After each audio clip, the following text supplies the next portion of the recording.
Hello, everyone. In this video, we're going to be looking at the organelles that are responsible for energy. Mitochondria and chloroplasts are the organelles that um, are responsible for either energy production or they can change energy from one form to another. Mitochondria are the sites of cellular respiration, which is the metabolic process that uses oxygen to create ATP. ATP is what I like to call the energy molecule. It's like your currency. Basically, I think of it as like the cells, the money that's needed to do all the processes inside of the cell. Um, Everyone should know what the mitochondria are. Remember, it's a meme at this point. The mitochondria are the powerhouse of the cell. Chloroplasts are just as important, and they're found in plants and algae and are the sites of photosynthesis.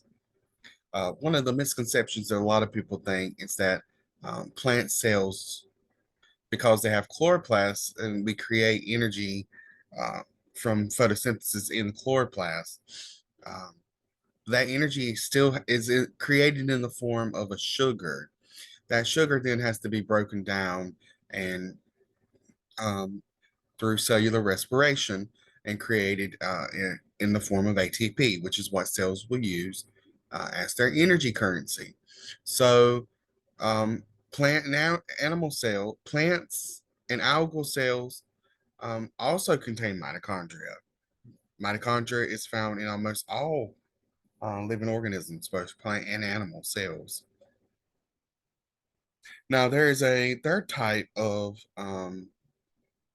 organelle, which we call peroxisomes, which are the area that is, uh, they do special functions like oxidative uh, reactions.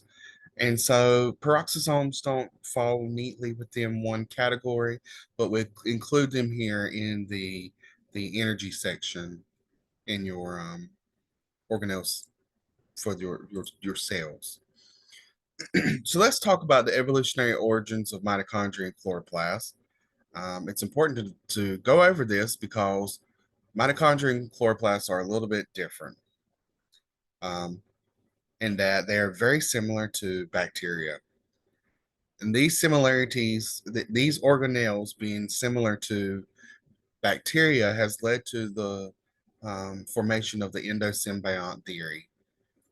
This theory suggests that an early ancestor of eukaryotes engulfed an energy using non photosynthetic prokaryote cell and then engulfed a photosynthetic cell.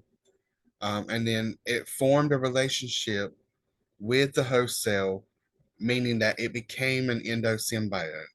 Uh, the endosymbiotes evolved into what we call modern day mitochondria and chloroplasts. Similarities between mitochondria and chloroplasts that developed this theory. Why do we think this is a theory? Why do we think of this? It's because chloroplasts and mitochondria have a double membrane system. They do not have one phospholipid bilayer, they have two bilayers.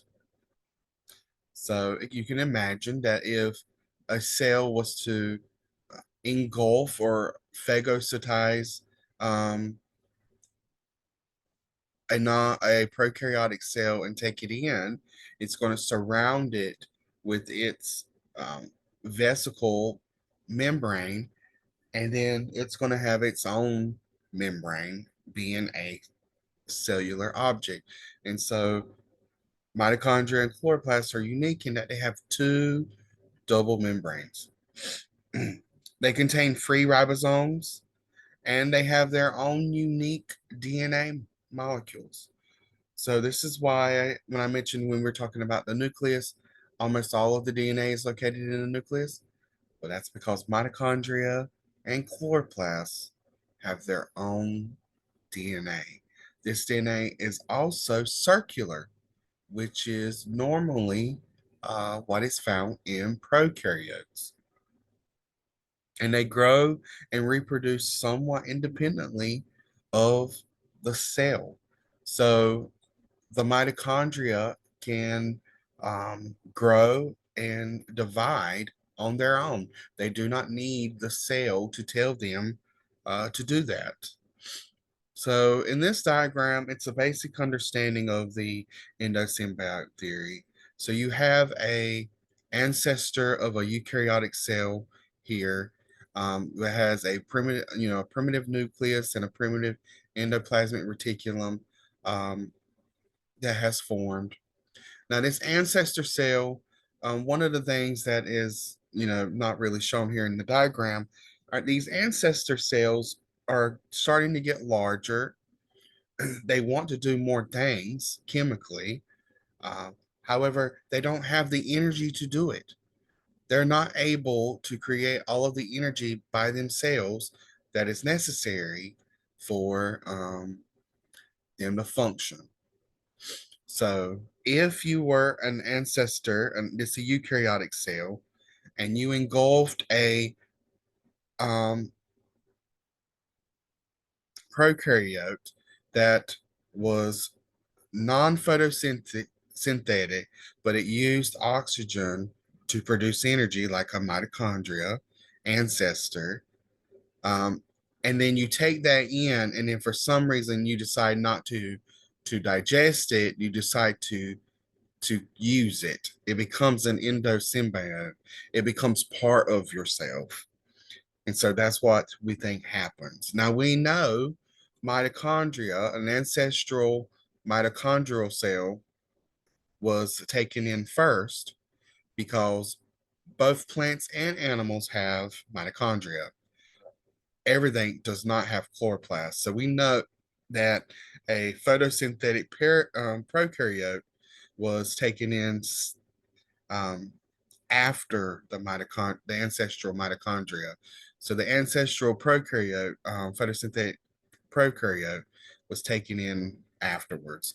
This photosynthetic prokaryote has the ability to convert solar energy into chemical energy, and this would become what we consider today a modern day chloroplast. So now you have two lineages of cells. You have some cells that have just mitochondria, and they would become non-photosynthetic eukaryotes, which include things like our animals and our plants. And then you have the photosynthetic eukaryote, which would become things like our algae and our plants.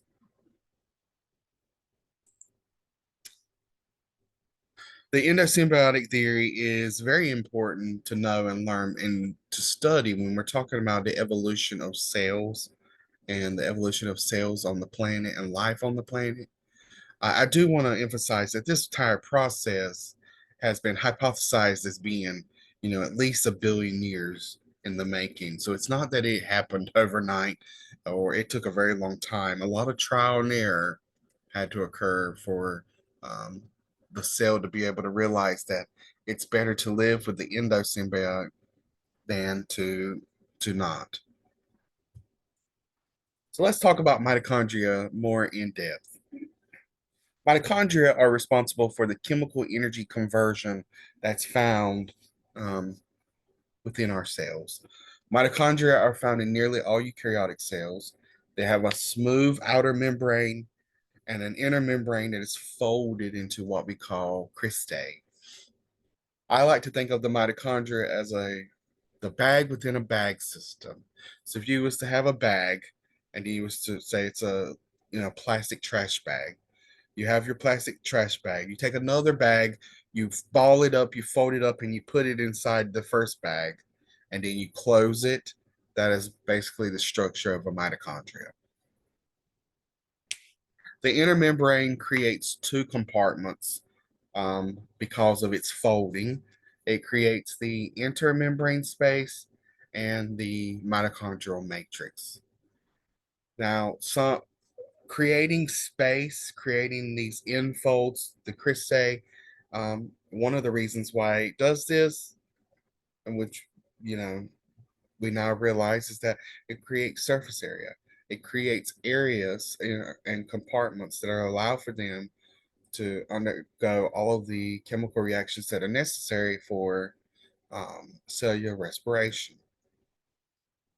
So some steps of the cellular respiration are found in the mitochondrial matrix.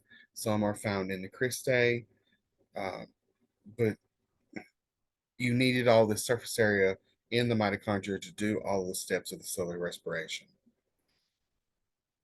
Especially ATP synthase, which is responsible for creating all of the ATP in the currency that is necessary for uh, cells to function. So in this diagram, you can see you have your mitochondria here, and you can see that the outer membrane surrounds an inner membrane. Like I said, it's like a bag within a bag system, and the infolds of the membrane are called cristae. The inner fluid is called the matrix. Inside of the matrix, you'll find some ribosomes. You'll find little circular forms of DNA. These are little circular DNA units. And the DNA is responsible for creating some of the enzymes that are necessary for mitochondria to function. Now, the mitochondria can are separate. They're usually separate. They can travel throughout the cell. They will move to areas of the cell where a lot more energy is needed compared to others, or they'll form what we call a network of mitochondria within the cell. And you can see here, this is a stained what we call a fluorescent image of a cell, where you can see the nucleus surrounded by all of these mitochondria, and the mitochondria form almost like a network. Now, we're going to go in depth with mitochondria when we review chapter 9 on cellular respiration. For this chapter, you just need to know what a mitochondria is and the evolutionary history of the mitochondria. Uh, And so now that leads us to chloroplast. And the same is true for chloroplast. We're going to go over what is a chloroplast. Um, and we're going to go more in depth into chloroplast when we do chapter 10, which is on photosynthesis. So chloroplasts, they're responsible for capturing light energy. So chloroplasts will capture light energy from the sun, and convert it into chemical energy, which is what we use. When I say consumers will use to obtain the necessary ingredients that are needed for cellular respiration. Chloroplasts contain the green pigment chlorophyll, as well as other enzymes and molecules that are responsible for photosynthesis. Chloroplast structure is very similar to mitochondria in that it is a double membrane system, but it has organized the second membrane in a different way. So you have your outer membrane.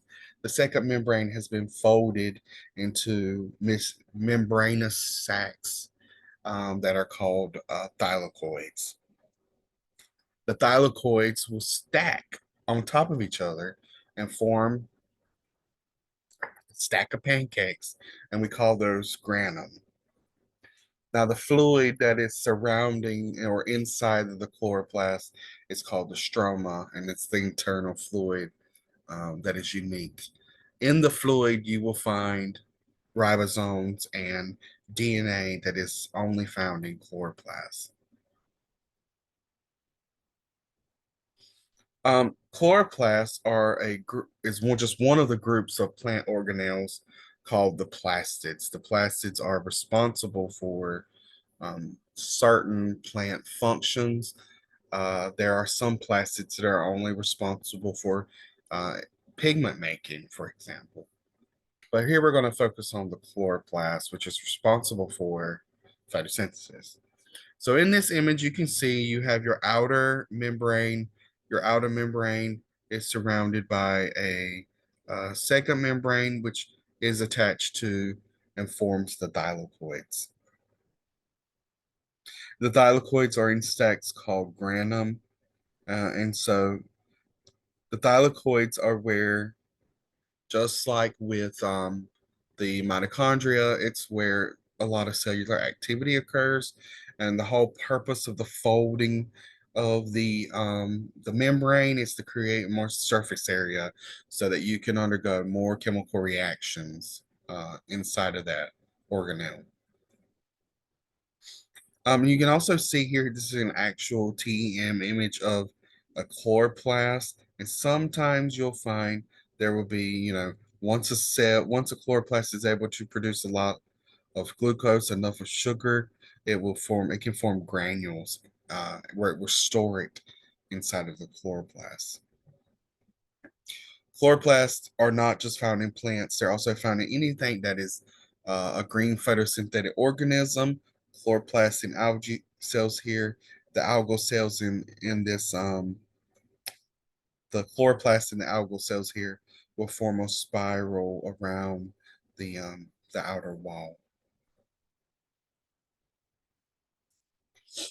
Now, the last organelle we're going to talk about in this section is peroxisomes, which is responsible for oxidation of